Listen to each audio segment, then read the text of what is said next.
Hi guys, welcome back to my YouTube channel. My name is Melissa, and if you're new here, welcome. My name is Melissa and I speak about missing children cases. So today I do have a new case for y'all. Today we're going to be talking about the case of Rilya Shenise Wilson. I hope I'm saying her middle name the right way. She disappeared and this is just another sad story.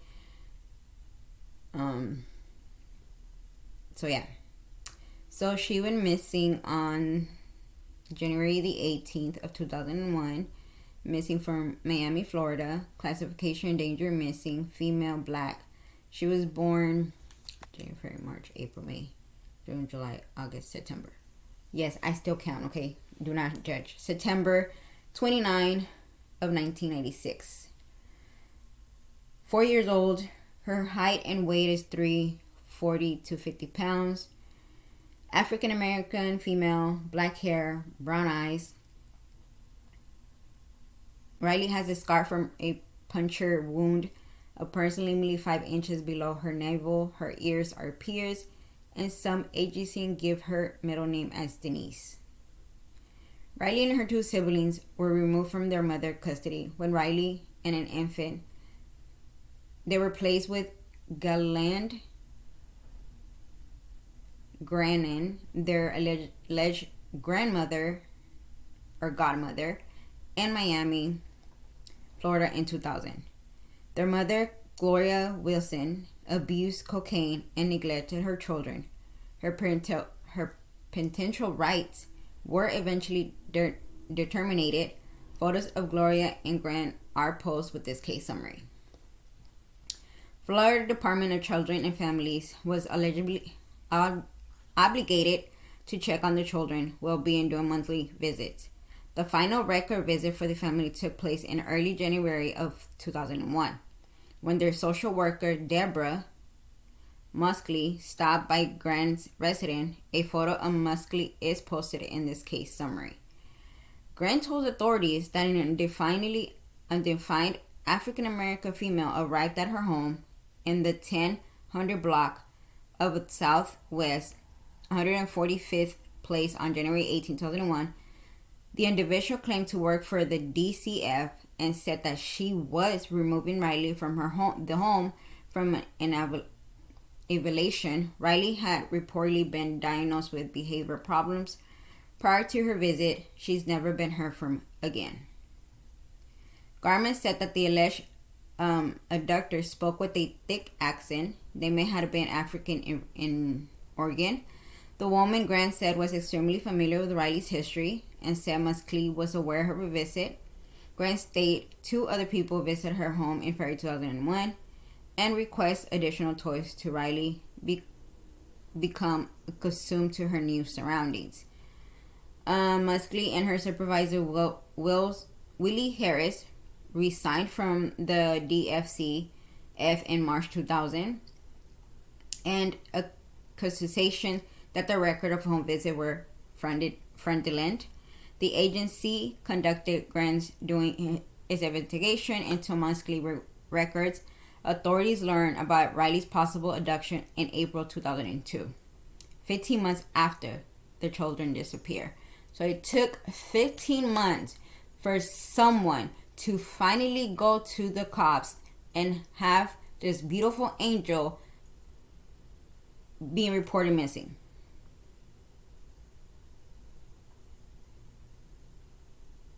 Do people know how to do their jobs? Is it really hard to do your job? Is it hard? Because if it is, don't do it. Grant said that Muskley was not one of the individuals who visited her home 1 month after Rilya disappeared. Muskley's attorney said that his client offered to cooperate with the authorities regarding Rilya's case. He also claimed that Muskley was being used as a scapegoat by the DCF to mask his own internal problems. Muskley was criminally charged with 41 counts, including grand theft relating to her defacing at her job. She pleaded guilty to 1 count of official misconduct and had the grand theft charge adjudicated and was sentenced to 5 years in probation. The other 39 charges were dropped. Muskley admitted that she billed the state as a social worker for times when she was actually at her second job as a substitute teacher. The state sought $5,000 in restitution for Muskley's salary, sick pay, and vacation pay. She had not been charged directly in connection with Riley's disappearance. Grant told several media outlets that she conducted Muskley's several times after Riley was removed from her home. She claimed returned shortly after. Grant admits she continued to cash checks from the state of Florida for Riley's care after the child had disappeared. Grant said she called the DCF to report the error, but maintains that she was entrusted to keep the money due to the difficulty in the reapplication process. The DCF officially said that they had no record of Grant's phone calls and only learned of Riley disappearing on April 25th of 2022. Grant said she believed Muskley was aware of the circumstances surrounding Riley's disappearance, but nothing has been proved. The DCF has been under security for some time as duplicate mistakes in other situations were discovered. The agencies have since acknowledged that it failed Riley. Gloria told reporters Grant was not Riley's potential grandmother. Grant denied the statement, but admitted her son, Kenneth Expose, never took a paternity test to confirm if he fathered the child. Grant maintains that Gloria has named several men as a possible father of Riley, but none of the allegations had been proven. Gloria said that she met one of Grant's daughter in substance abuse rehabilitation center prior to Riley's birth. She said that she alleged to the name Grant as Riley, godmother. The actual relationship between Grant and Riley is unclear.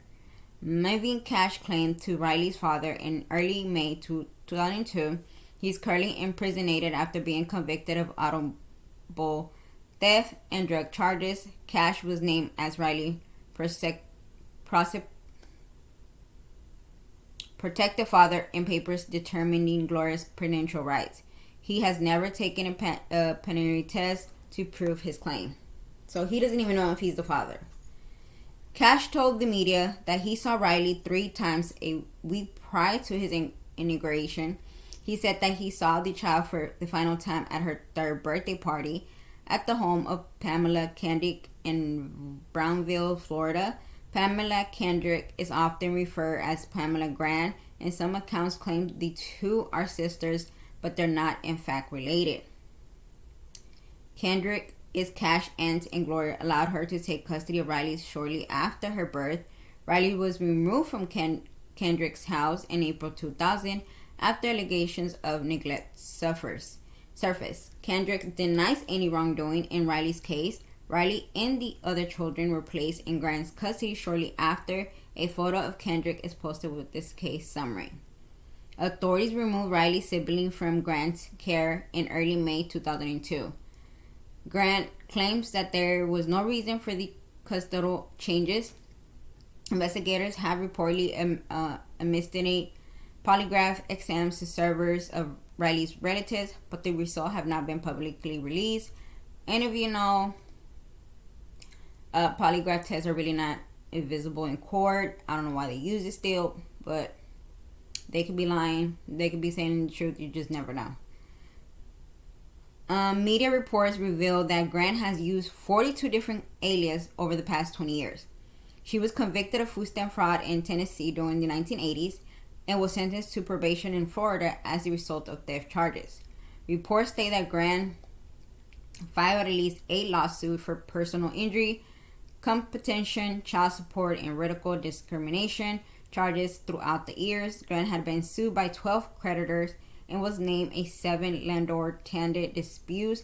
A physician did diagnose Grant with psychotic syndrome similar to schizophrenia months before Riley and her siblings were placed in her custody. Her attorney claimed that this story deflected attention away from the DCF errors. He also said that Grant used numerous aliases in an attempt to hide from any abusive former boyfriend during the 1980s. Grant continued to maintain that she suffered several injuries and memory loss and vehicular accident in the mid-1990s. Gloria had admitted that she was not able to care for her children while she struggled with her cocaine addiction. The DCF was aware of possible problems at her home since 1996, when a neighbor became concerned that Gloria's children were being neglected. She relocated to Cleveland shortly after Riley's birth. She said that she told the DCF about her plans. Grant told the media that Gloria's anger over Riley's disappearance was contrived and said that she had not spoken to her daughter since 1999. Gloria claimed that the agency instructed her not to contact her children after leaving Florida. Gloria has never been publicly identifying Riley's father, and at least one additional man has claimed Riley is his child. In Miami, Poster and his wife came forward in mid-2002 and announced that they have had custody of Riley's older sister for several years. The couple told the media that Gloria joined the church in 1995 and promised to improve her life with their assistance. Riley's half-sister was an infant at the time, and the couple said that Gloria neglected her. They provide material goods for the child, and so Gloria asked them to take care for the baby during a weekday. She never retrieved her, and the child was reside with the couple since that time. Court records indicate that Gloria was given numerous chances to rehabilitate herself during the following years, but she has not seen her daughter since 1996. The couple decided to finalize the adoption process in the late 1990s, but their DCF caseworker was Musclee. They claimed that Musclee neglected to check on the child's welfare and was difficult to keep in touch with. The pastor said that Harris, Musclee's former supervisor, visited their family after Riley's case came to the attention on April 2002. He said that Harris claimed that the DCF had too many cases to track and defend himself and Musclee. The couple received word that the DCF was preparing adoption papers for them on April 2002. They had been asking for the documents for years beforehand. In mid-May 2002, a judge ruled that Riley's younger sister, Rodica Wilson, was neglected by the CDF official and by Grant and Kendrick. The judge stated that the Rodriguez suffered from development problems and a treated eye condition. Neither the DCF nor her caregivers provide needed medical care when necessary. Media sources speculate that authorities may begin searching locations in the Miami area for possible evidence in the near future. The reports had not been confirmed. Investigators said that they were not receiving any tips regarding Riley's whereabouts. America's Most Wanted profiled Riley's case in mid-2002, but the producer omitted a sketch of the identifying female Grant claims abducted the child in 2001. The series representatives state that the most awkward sketch were created before witness view lineups or photos of possible suspect. Grant looked at the numerous photos at the DCF headquarters after Riley's disappearance was reported. The sketch was considered compromised as a result. Media reports state that the official located a witness who may have seen Riley and Grant together in February 2001. A month after Grant claimed a DCF worker removed the child from her home. A medical worker reportedly told investigators that Riley accompanied Grant and Rodica during the latter's checkup. Grant denied that Ricky Fisher saw Riley. In addition, sources alleged that Grant may have falsely Riley's vaccination records in 2001 to continue receiving state benefits for the child's care. Documents reportedly state that Riley was vaccinated after she disappeared. Sources claim the doctor who signed the papers never saw the child on the specific day. Authorities continue to focus on Grant's and Kendrick's actions in life and the investigation. In October 2002, the two women were charged with stealing over $14,000 from the state of Florida. Officials state that Grant and Kendrick engaged in fraud by accepting funds from the state for Riley's care after she disappeared. They were later convicted. Grant was given a prison term and Kendrick was placed on probation.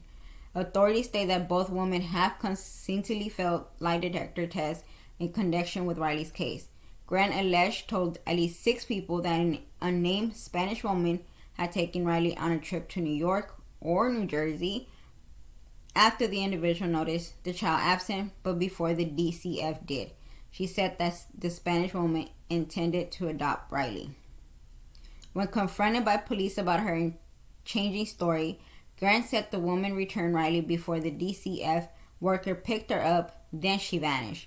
She denies abusing or killing the child and has stated she believes Riley is still alive. Grant says Kendra made up the abuse allegation to escape a long prison sentence. In August 2004, 2.5 years after Riley's vanish, Grant was charged with kidnapping and 3 counts of child abuse, and Kendra with 2 lesser counts of child abuse and neglect. Kendra pleaded guilty to neglecting and abusing Riley, but not to harming her, and was sentenced to 364 days in prison, followed by 5 years probation. She promised to testify against Grant at her trial.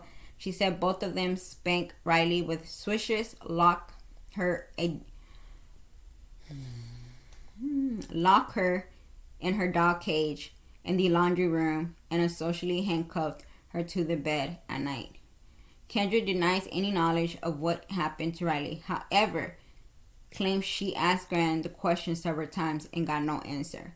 In March 2005, Grant was additionally charged with first-degree murder in connection with Riley's case. Investigators believe the child was suffocated or beaten to death sometime in December 2000, a month before Grant said Riley disappeared over a year before the DCF found out about it. A large part of the evidence supporting the charges came from an information provided by Robin Langford, a former cellmate of Grant, who said Grant confessed to Riley's murder to her.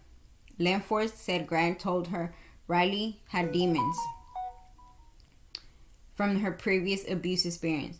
Riley had refused to wear an angel costume for Halloween, wanted to dress up as leopard instead, which caused Grant to decide she was evil and had to die. Grant supposedly buried Riley's body in a ravine near a private lake where she had previously gone to fish and cookouts. A photograph of law enforcement is posted with this case summary. She's a career criminal with 15 convictions for robbery and a history of prison escapes.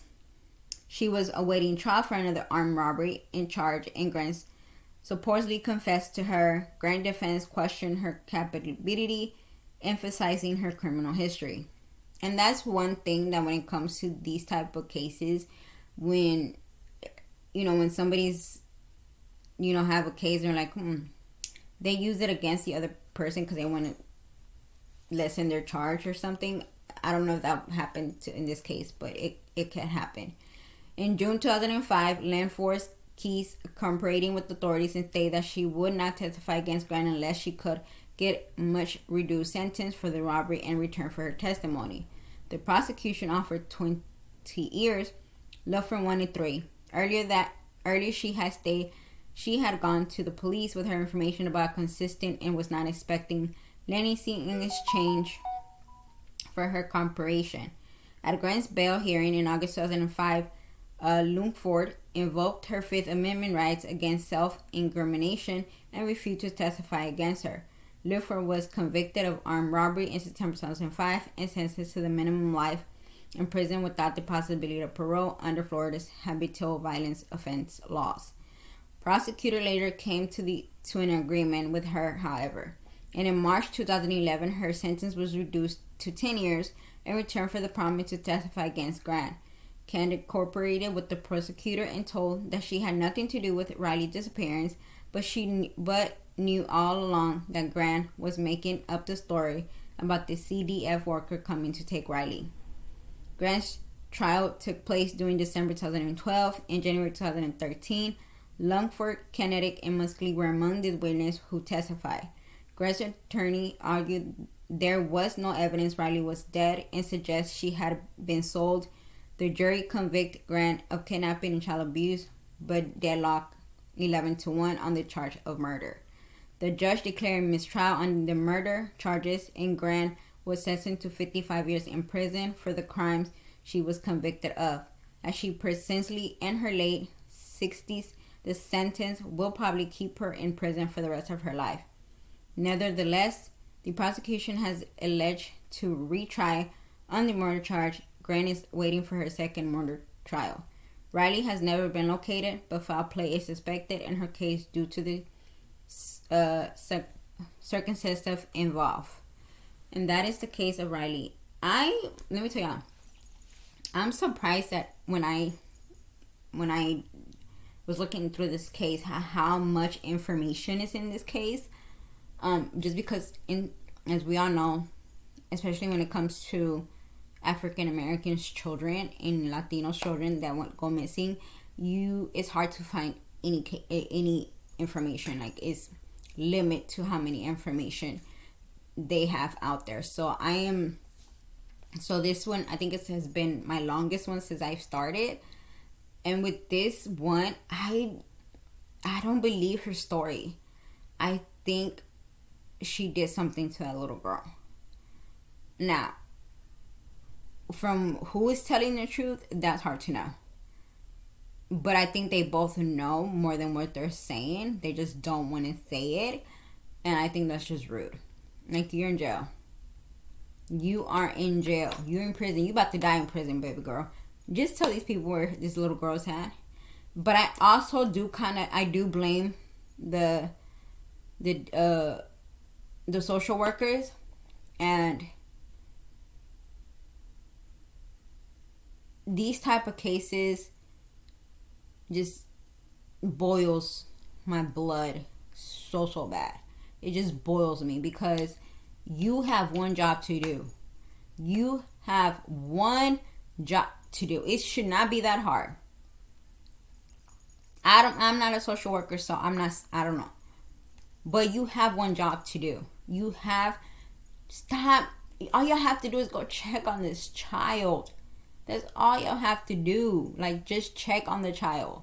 It should not be that hard.